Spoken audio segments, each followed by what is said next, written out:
दर्शकों को स्वागत है आपका विधि से एमटी न्यूज में। मैं हूं कृष्णकांत सिंघारी। अब देखते हैं दिन भर की खास खबर। सिटी कोतवाली में रखी गई गरबा डांडिया संचालकों की बैठक, टीआई रहे मौजूद, की गई आवश्यक चर्चा।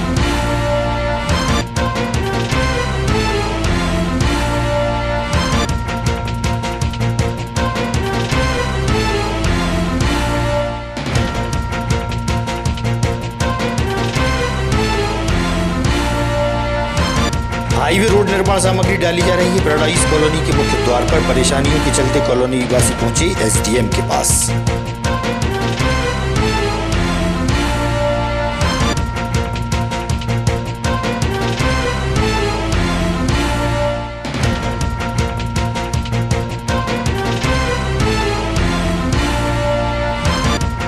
और किसानों की समस्याओं को लेकर कांग्रेसी पहुंचे जिला मुख्यालय, प्रशासन को सौंपा ज्ञापन।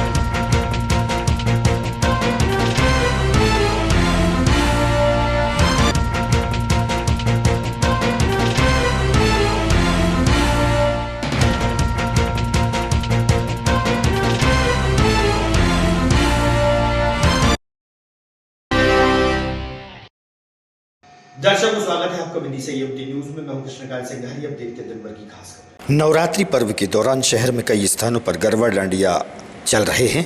सुरक्षा व्यवस्था के चलते एक सिटी कोतवाली में गरबा संचालकों की बैठक टीआई द्वारा रखी गई और आवश्यक जानकारियां दी गई। अपनी व्यवस्था भी रखना है सर। असल में क्या भर्ती का खोज होता है। अरे आप समझ रहे हैं, हम आपको गरबा संचालकों की महत्वपूर्ण बैठक होती है, क्या दिशा निर्देश दिए गए? आज गरबा संचालकों की बैठक हमारे श्रीमान एसडीएम महोदय और सीएसपी महोदय के मार्गदर्शन में हुई थी। इनकी उपस्थिति में ये सभी गरबा संचालकों को यहाँ बुलाया गया था, जिसमें कुल 6 गरबा संचालित शहर में होने हैं, जो थाना कोतवाली और सिविल लाइन के अंतर्गत होंगे। इनमें गरबा संचालकों को गाना बजाने के संबंध में, टाइमिंग के संबंध में, साथ साथ यातायात और वाहनों की सुरक्षा के संबंध में निर्देश दिए गए हैं और उनका पालन कराना सुनिश्चित कराया गया। हाईवे किनारे स्थित पैराडाइज कॉलोनी के रहवासी एसडीएम के पास पहुंचे, जहां उन्होंने बताया कि हाईवे पर रोड निर्माण कार्य चल रहा है, जहां कॉलोनी के मुख्य मार्ग का रास्ता बंद कर दिया गया है, जिससे वह काफी परेशान है। कॉलोनी के रहवासियों ने बताया।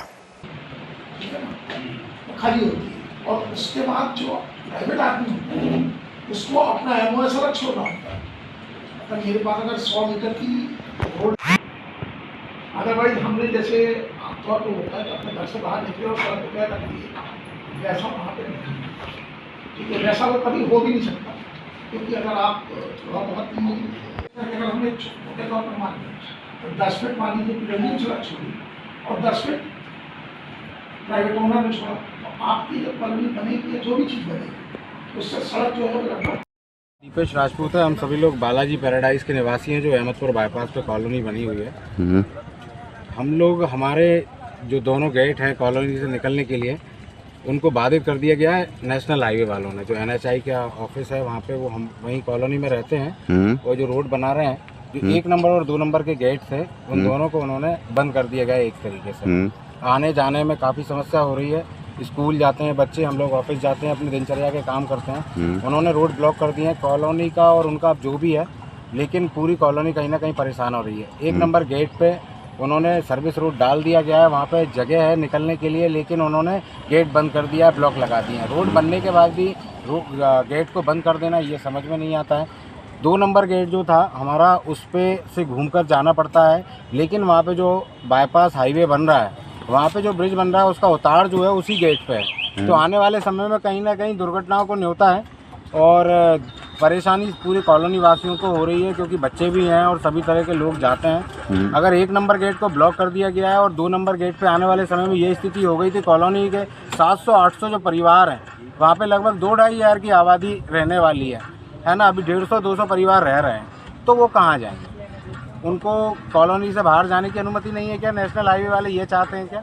तो हमारे इसी चीज़ों को लेकर के हम एसडीएम साहब, कलेक्टर साहब के पास आए थे, ज्ञापन लेकर के कि साहब हमारी समस्याओं को सुलझाएं। कॉलोनी वालों को नहीं गए। भारतीय रेड क्रॉस सोसाइटी द्वारा प्रधानमंत्री जन्मदिन पखवाड़ा के चलते श्री हरि वृद्धाश्रम में वृद्धजनों का स्वागत व सम्मान किया गया। हाँ, दो कर।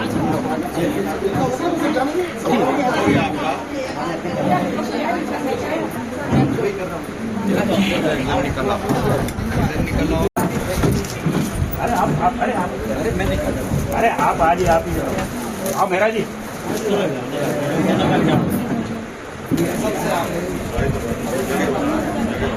ऋषि भरत दिखेगा ही नहीं तो आप एक मिनट कितने तो हो जाओ भाई साहब, यहाँ फोटो नहीं मिल पा रहा।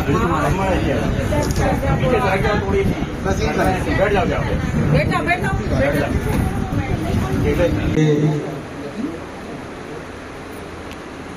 एक गतिविधि नहीं, रेड क्रॉस द्वारा विभिन्न। अम्मा एक साइड हो गए। चलो ठीक, आप निकल जाओ, आपका हो गया। अम्मा खड़ी रहो, अम्मा खड़ी रहो। एक करके ले लो, 1 मिनट रुक जाओ।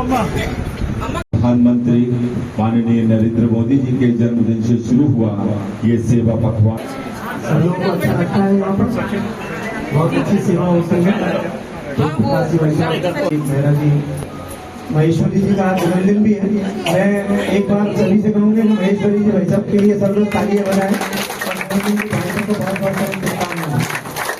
कश्यप परिवार की ओर से रेड क्रॉस सोसाइटी के सभी माननीय सदस्य, सचिव संदीप जी और सभी सदस्यों का बहुत बहुत स्वागत करता हूं, अभिनंदन करता हूं। मोदी जी के सेवा पखवाड़े के तहत में वृद्धजनों का सम्मान का कार्यक्रम रखा गया है और वेद प्रकाश मेहरा जी और इंदिरा भाभी की तरफ से ये हम लोगों को मौका दिया गया है कि हम वृद्धों का सम्मान कर सकें।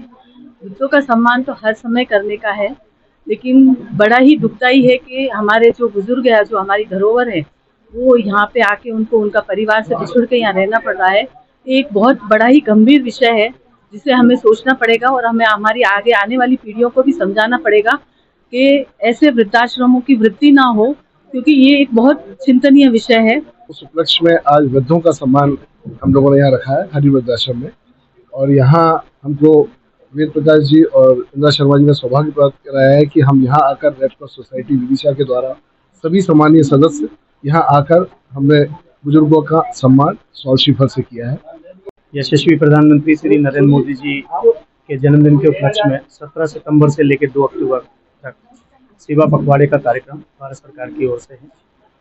इसी श्रृंखला में चलते हुए भारतीय रेड क्रॉस सोसाइटी विदिशा की ओर से हम सभी लोग यहाँ पर वृद्धजनों की सेवा सम्मान के लिए आए हैं और यहाँ हमारे सभी सदस्यगण साथ में रेड क्रॉस सोसाइटी विदिशा की ओर से। किसानों की समस्याओं को लेकर कांग्रेस पार्टी द्वारा जिला मुख्यालय पहुंचकर प्रशासन को ज्ञापन सौंपा गया। कांग्रेस जिलाध्यक्ष मोहित रघुवंशी सहित पार्टीजन उपस्थित थे। आयोजन होना चाहिए, उन्होंने वार्ड और पंचायतों में आयोजन करने की बात की है, उसमें पारदर्शिता लाना चाहिए, जो भी टेंडर बुलाए जाए सार्वजनिक किए जाए। विदिशा जिले के लगातार किसानों को डीएपी यूरिया नहीं मिल रहा है। आने वाला समय 1 महीने बाद किसानों का बोनी का समय आ रहा है, रबी फसल की बोनी होना है। हमारा मुख्यमंत्री जी से अनुरोध है कि जब किसानों की निश्चित होता है समय, रबी की फसल बोने का समय आ रहा है, तो डीएपी यूरिया की पर्याप्त मात्रा में व्यवस्था क्यों नहीं करते हैं? जब उस समय बोनी का समय होता है तब कह रहे हैं रेक लग रही है। आज रेक लगवाकर तत्काल पर्याप्त, हमारे यहाँ सहकारी समिति है, व्यापारी बाजार में है, सब पे पर्याप्त मात्रा में डीएपी यूरिया अगर रखा जाए तो किसानों को औने पौने दाम में ब्लैक में लेने की जरूरत नहीं पड़ेगी। दूसरी चीज, किसानों ने धान की फसल बोई, उसकी नरवाई पराली जलाने पर केस रजिस्टर्ड करने के आदेश है। कोई भी किसान आदेशों का पालन करने के लिए बाध्य रहता है, परंतु गांव में देखा जाता है कि कई लोगों में ग्रुपों में होते हैं। किसी के खेत में रात में कोई ने अगर आग लगा दी तो वो किसान की क्या गलती? अगर एक खेत में आग लगी है तो दूसरे में पहुंच जाती है। तो ये तुगलकी आदेश है, इसको बंद करना चाहिए, किसान पे अत्याचार नहीं करना चाहिए। तीसरा हमारा एक आरोप है, शासकीय गर्ल्स कॉलेज में प्रधानमंत्री नरेंद्र मोदी के जन्मदिन पखवाड़े के तहत एनसीसी की सदस्यों द्वारा रक्तदान किया गया, जो कि जरूरतमंदों के काम आएगा। इस मौके पर कॉलेज प्रबंधन व छात्राएं मौजूद रहीं।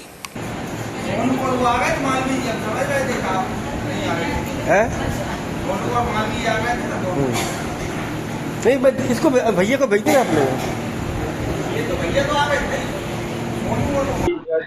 यहाँ पर क्या उद्देश्य को लेकर यहाँ पर प्लेट लेफ्टिनेंट डॉक्टर विनीता प्रजापति, राजमाता विजय राजे सिंधिया, शासकीय कन्या अग्रणी स्नातकोत्तर महाविद्यालय में मैं एनसीसी ऑफिसर के पद पर हूँ। मानव सेवा सबसे बड़ी सेवा है। इसी उद्देश्य को लेकर हमारे एनसीसी और एनएसएस की छात्राएं, महाविद्यालय परिवार सभी लोग रक्तदान कर रहे हैं और रक्तदान महादान है। इस उद्देश्य को पूरा करते हुए सेवा पखवाड़ा जैसा मनाया जा रहा है, शासन का निर्देश भी है और हमारे छात्राओं, हमारे कैडेट्स में, एनसीसी कैडेट्स में भी ये भावना है कि एक बूंद रक्त की किसी का जीवन बचा सकती है। हमारे एनसीसी कैडेट्स, हमारी 14 MP बटालियन एनसीसी विदिशा से संबंधित है, जहाँ के कमांडाधिकारी कर्नल विकास गुप्ता हैं, जो हमें हमेशा समय समय पर मार्गदर्शन करते रहते हैं कि छात्राओं में एकता और अनुशासन कैडेट्स में होना चाहिए और उन्हें सामाजिक गतिविधियों, समाज के लिए, मानव सेवा के लिए हर संभव प्रयास करना चाहिए। उसी को उद्देश्य लेकर हम लोग रक्तदान कर रहे हैं। सर यहाँ पर ब्लड डोनेट किया जा रहा है। मैं सुमन सोनी, जनभागी जारी राजमाता विजय राजे गर्ल्स कॉलेज से। आज यहाँ पे हमारे माननीय प्रधानमंत्री नरेंद्र मोदी जी के जन्मदिन के उपलक्ष्य में जो सेवा पखवाड़ा चल रहा है, उसी के तारतम्य में आज का ये ब्लड डोनेशन का कार्यक्रम एनसीसी कैडेट द्वारा किया गया है और लगभग हमारी 40 से 45 बच्चियों ने और यहाँ पर जो हमारा जनभागीदारी का स्टाफ है, उन सभी ने यहाँ पे ब्लड डोनेशन किया है, क्योंकि हमारा मोदी जी का कहना है कि ब्लड देना एक बहुत अच्छा कार्य है, क्योंकि हम एक जीवन बचा सकते हैं। नो मनी नो कॉस्ट में हम एक ही अच्छी सेवा, जन सेवा कर सकते हैं। उसी की तारतम्य में आज यहाँ पे ब्लड डोनेशन का कैंप आयोजित किया गया है। जैन माय मोनिका लोधी, हम यहाँ पे रक्तदान कर रहे हैं जिससे कि बच्चों को हेल्दी रहने के लिए भी जरूरी है और उससे वो एक अपना रक्तदान कर सकते हैं जो दूसरों के हेल्थ के लिए भी काम आता है।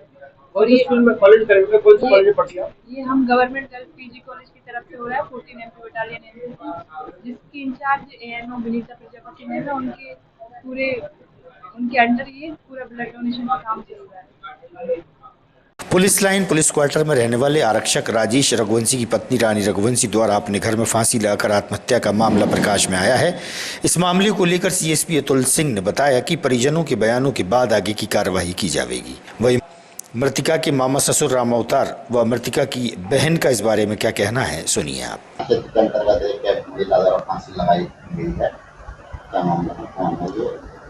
तकरीबन 1-2 घंटे पहले सूचना प्राप्त हुई थी कि पुलिस लाइन कॉलोनी में रहने वाला राजेश रघुवंशी की पत्नी है रानी, उन्होंने फांसी लगा ली है। पुलिस मौके पर पहुंच गई थी, FSL टीम भी मौके पर पहुंच गई है। डेड बॉडी को हम लोगों ने अस्पताल पहुंचा दिया है, उनके परिजनों का इंतजार कर रहे हैं। उसमें प्रारंभिक कार्रवाई करने के बाद जो स्थिति होगी, उनके परिजनों के कथन लेने के बाद कार्रवाई की जाएगी। अभी प्रारंभिक कार्रवाई की जा रही है। और ये बहू जो है ना, ये दीप नखेड़ा गाँव की। कौन है ये अपनी भांजी, भानेजा बहू है। क्या नाम था उनका? रानी रघुवंशी। 32 है, 2010 में दीप नखेड़ा। क्या हुआ? इसको क्या, ये ट्रीटमेंट चल रहा था, बीमार रहती थी, इलाज चल रहा था। का ट्रीटमेंट था? दिमाग माइंड से थोड़ी सी वो हो रही। अच्छा, कहाँ पर इलाज चल रहा था? भोपाल का चल रहा था। क्या हुआ? आज क्या कदम उठाया? आज ये क्या है, वो भांजा चला गया ड्यूटी गुलाबगंज और बच्चे दोनों स्कूल चले गए थे। फिर पता नहीं है, उसने फांसी लगा ली, जो भी है। तो बच्चा आया। क्या हुआ? मेरी बहन को मार दिया राजेश रघुवंशी ने गला दबाकर। मेरी बहन है सगी, मैं उस रानी रघुवंशी इसकी रिटेरी हाँ, राजेश रघुवंशी से। ये पुलिस वाला है और उसका पति है वो गुलाबगंज में। क्या हो रहा था? कुछ नहीं हो रहा, तो नॉर्मल बात हुई थी। सुबह 9:30 बजे मेरी हुई, उसके बाद मम्मी की हुई, सबकी हुई। जिसके बाद ये भैया को फोन लगा के सूचित करते हैं तुम्हारी बहन ने फांसी लगा ली। और लड़की कुर्सी पे बैठी थी, कुर्सी पे बैठे बैठे कोई इंसान फांसी लगा सकता है का, ये सबसे बड़ी बात है। इसके छोटे बच्चे ने किसने देखा, उसने बताया कि बड़े बच्चे, लड़की होगी 11-12 साल की, लड़का होगा 8-10 साल का। परिजन और उसके गांव पे रहते हैं, सास ससुर सभी। कल इसने उसे मारा था, उसकी रोटी सब्जी सब फेंक दी थी। उसने मम्मी को फोन लगाया था, बताया था 30 दिन मम्मी से कह रहा था इसे ले जाओ, मैं नहीं रख रही, इसे ले जाओ, मैं नहीं रख रही। फोन पे बोला तो मम्मी 2-4-10 बार आई, समझाई, सब करो, लेकिन जाके समझ में नहीं आया। अभी कुछ नहीं चाहता, हम तो यही चाह रहे हैं, यही ने मारी है हमारी बहने, ये तो मरवे बारे में तो नहीं है। जो 9:30 बजे नॉर्मल बात कर रहा हो वो 1 घंटा के अंदर कैसे फांसी लगा सकते। सबसे बड़ी बात तो जा हो रही है, एक व्यक्ति से नहीं, तीनों बहनों से बने, हम लाइन पे थे, तीनों से बात करी, बने सब करो, और परिवार वाले आ रहे हैं, मेरी माँ भाई। आगामी खबरों के लिए आप देखते रहिएगा विधि संयम न्यूज। हमें दीजिए इजाजत।